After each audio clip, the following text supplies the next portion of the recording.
So John, Oxford City this weekend. What are you expecting from that fixture? I think we're at the part of the season where most teams have still got something to play for. You know, I always say it's the second half of the season. I think that they'll be saying to themselves, you know, we don't want to lose too many, we get dragged in there, and if we win enough, we can push up there. And we're in a position where we need to win some games consistently.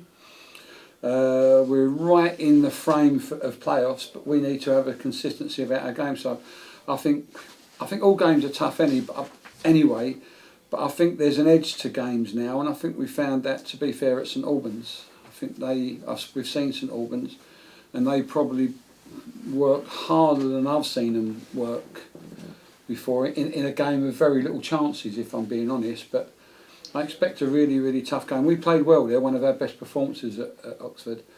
And I thought we played, to be honest, I thought we played well here against Hemel in poor conditions, but we didn't play well at St Albans.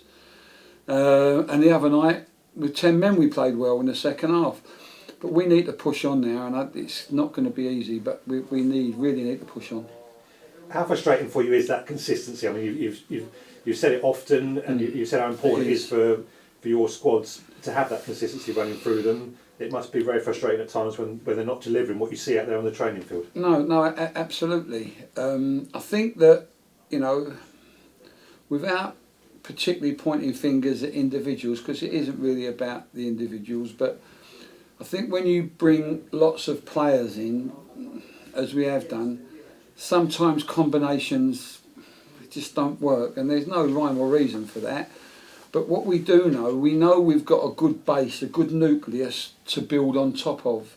We didn't have that sort of when we came in, because everyone went. So I think that the ones that we add now are going to be crucial. I think Andre coming in is a very good player, and I think even people would have seen that in the bits he's done. He's a very good player.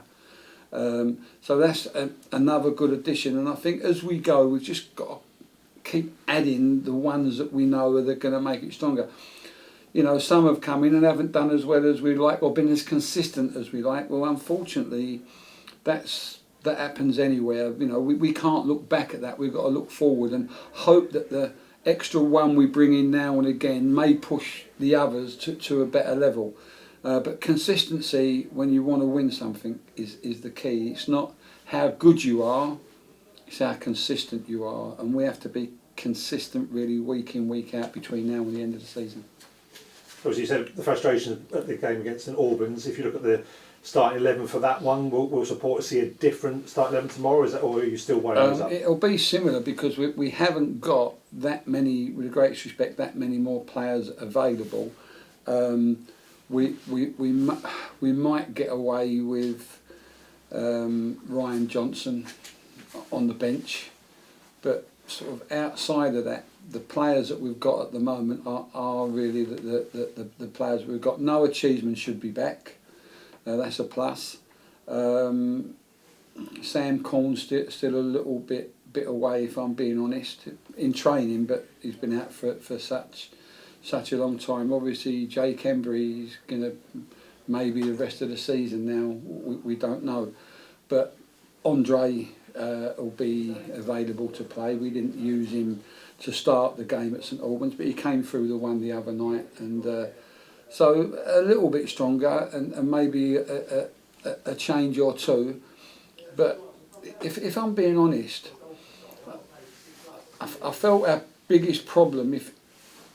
Our biggest problem was when we got the ball in their third. I thought we got the ball in their third okay, and we didn't really function in the final third. But if we can get Noah back in, as we think we should, and so we push Wish one up, that'll help. And in fairness to Akambi, he hadn't been well, and we were touch and go about using him. If I'm being honest, we were touch and go. But he's fitter now, he's better, so I think that'll make a bit of difference.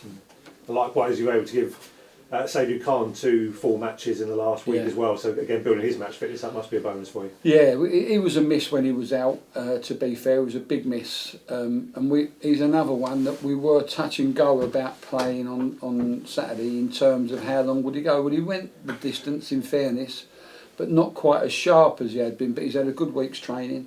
What with the game the other night, so we're quite comfortable with that. And to be fair, I look at the squad we've got to pick from, and I'm not uncomfortable about it. To be honest, I'm not uncomfortable at all.